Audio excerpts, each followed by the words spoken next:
प्यारे बच्चों, आज हम पढ़ेंगे विस्कोसिटी के बारे में। बात शुरू करते हैं फ्रिक्शन से। You know that in solids, whenever there is a relative motion between two surfaces in contact, a force comes into play which opposes the relative motion between the surfaces in contact. This force is called force of friction. Similarly, in fluids, whenever there is a relative motion between different layers of a fluid, a force comes into play which opposes the relative motion between the layers of the fluid. This force is called viscous force, and this property of fluid is called viscosity. So viscosity is nothing but fluid friction.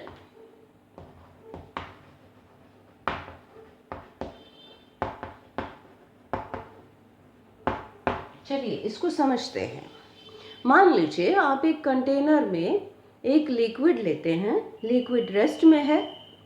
अब आप इसको stir करते हैं तो आप देखेंगे कि liquid motion में आ गया, और आप ये भी देखेंगे कि लिक्विड के जो लेयर्स सेंटर के पास हैं, कंटेनर के सेंटर के पास, उनकी वेलोसिटी ज़्यादा है। और जैसे जैसे आप सेंटर से कंटेनर की साइड्स की तरफ जाते हैं, वेलोसिटी डिक्रीज होती है। अब थोड़ी देर के लिए आप कंटेनर को छोड़ दें अनडिस्टर्ब्ड, तो आप देखेंगे कि लिक्विड जो है वो रेस्ट में आ जाता है। इस सारी प्रोसेस में क्या हो रहा है? While stirring, you set the layers of the liquid in relative motion. Now, a viscous force comes into play and destroys this relative motion, and the liquid comes to rest.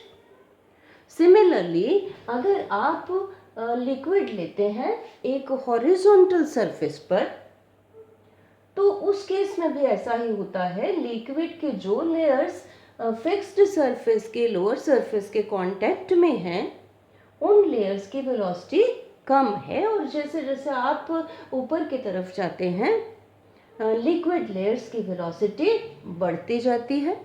So there is a relative motion between different layers of the liquid. So, a viscous force comes into play which opposes the relative motion between the layers of the liquid. Let us consider a liquid flowing over a horizontal surface, and let us consider two parallel layers of this liquid, layers 1 and 2. Let A is the area of each layer, that of layer 1 and 2. Let V is velocity of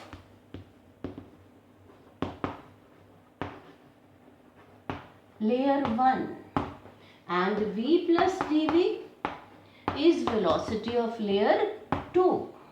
Let dx is distance between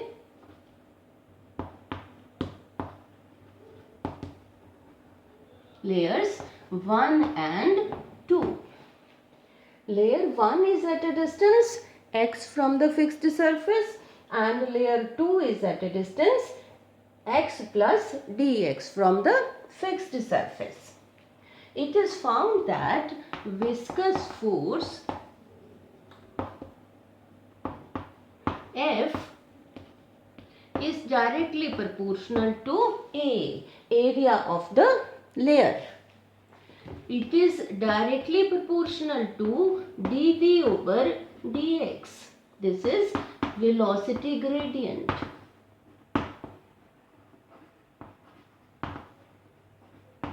Change in velocity per unit distance is called velocity gradient. Combine कर लें.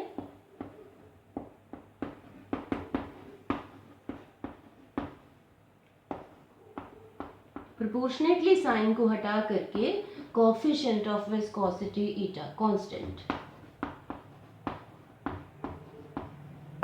Well, negative sign shows that the viscous force F is opposite to the direction of flow of the liquid.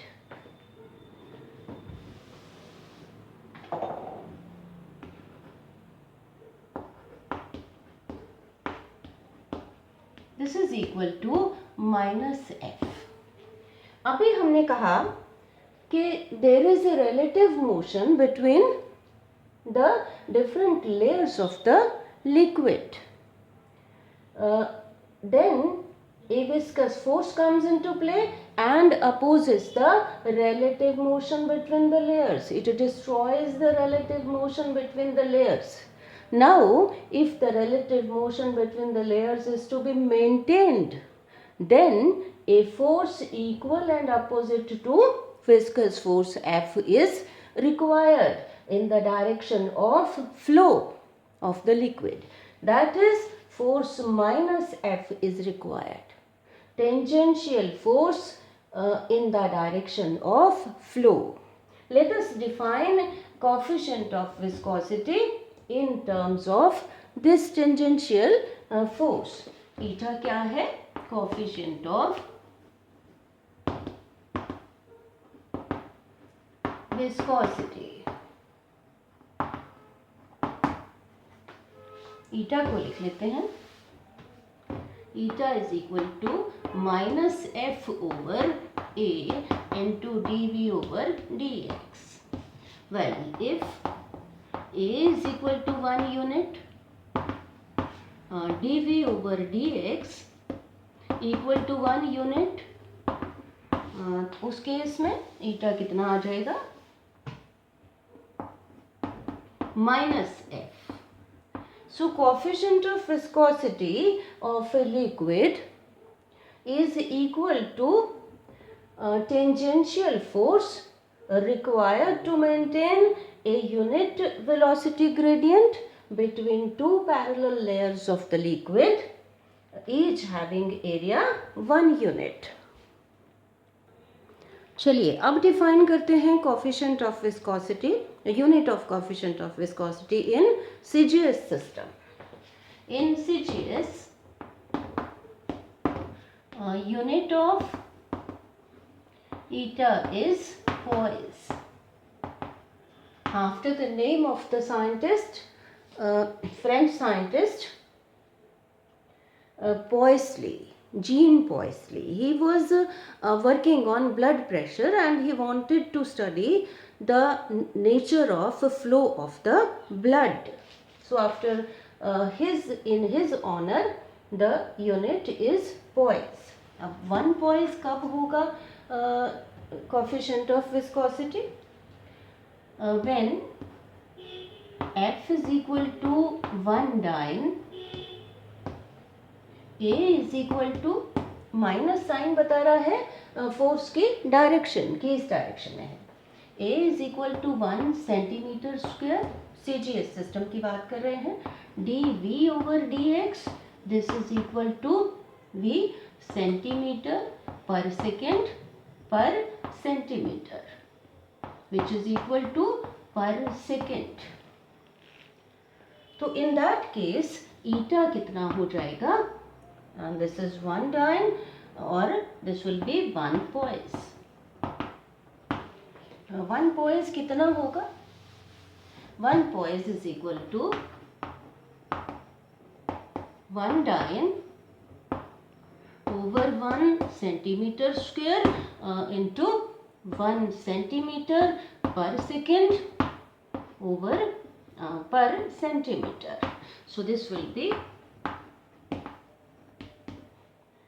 ये जो this will be 1 डायन, ये second के जो minus power है ऊपर जाके सेकेंड हो गया पर centimetre square. So 1 poise is equal to 1 dyne second पर centimetre square.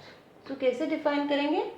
Coefficient of viscosity of a liquid is said to be 1 poise if 1 dyne tangential force is required to maintain a unit velocity gradient, 1 centimeter per second per centimeter between two parallel layers of the liquid, each having area 1 centimeter square. चलिए अब define करते हैं unit of coefficient of viscosity in SI. In SI, unit of eta is, unit of coefficient of viscosity is decapoise. Well, when F is equal to 1 Newton, SI में force का unit Newton, and area A is equal to 1 meter square, और velocity gradient dv is equal to meter per second per meter, which is equal to per second. अब इस case में ईटा क्या हो जाएगा? ईटा is equal to 1 decapoise. चलिए इधर 1 decapoise कितना हो जाएगा?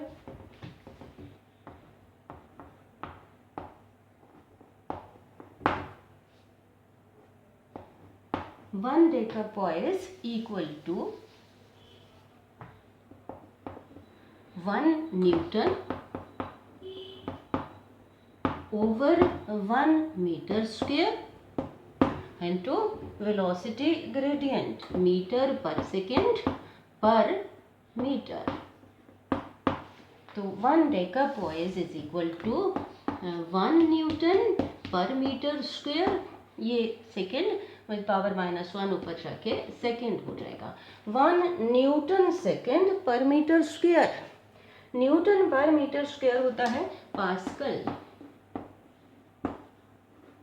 साथ में second. So decapoise is also called as pascal second. अब डिफाइन कैसे करेंगे कोफिशिएंट ऑफ विस्कोसिटी को? Coefficient of viscosity of the liquid is said to be 1 डेकापोइस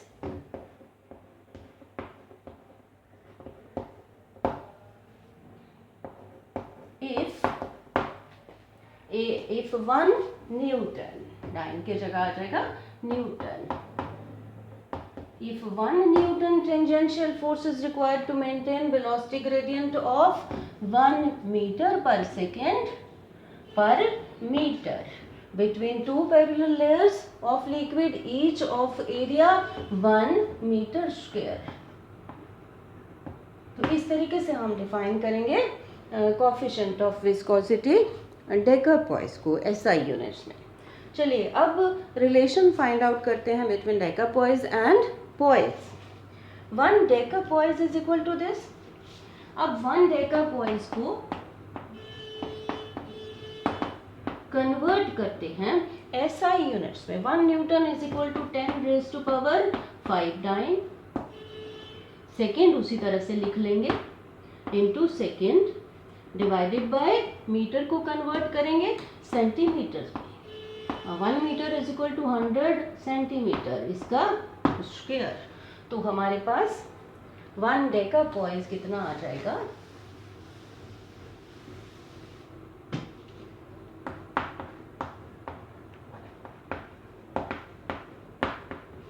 ten raise to power 5 dyne second divided by 10 raised to power 4 centimeter square. तो ये हमारे पास आ गया 10 dyne centimetre second पर centimetre square is 1 poise. सो ये 10 poise. So 1 decapoise is equal to 10 poise. That is why it is called as decapoise. Deca means 10. चलिए अब find out करते हैं dimensions of coefficient of viscosity. Eta is equal to -f over this, ये formula. चलिए coefficient of viscosity के dimensions is equal to force के dimensions. F is equal to mass into acceleration. Mass के dimensions m raise to power 1, acceleration l raise to power 1, t raise to power -2 divided by area की dimensions L raised to power 2 into velocity की dimensions L raised to power 1 T raised to power minus 1 divided by dx distance L raised to power 1. तो ये हमारे पास आ जाएगा m raised to power 1 L raised to power 1 T raised to power minus 2 divided by L raised to power 2 T raised to power minus 1. तो eta की dimensions equal to m raised to power 1 L raised to power 1 minus 2 T raised to power minus 2 plus 1. ये ऊपर जाके plus 1 हो गया. तो eta की dimensions क्या आ गई? m raise to power 1 L raise to power minus 1 T raise to power minus 1. So this is all about viscosity and coefficient of viscosity. Thank you.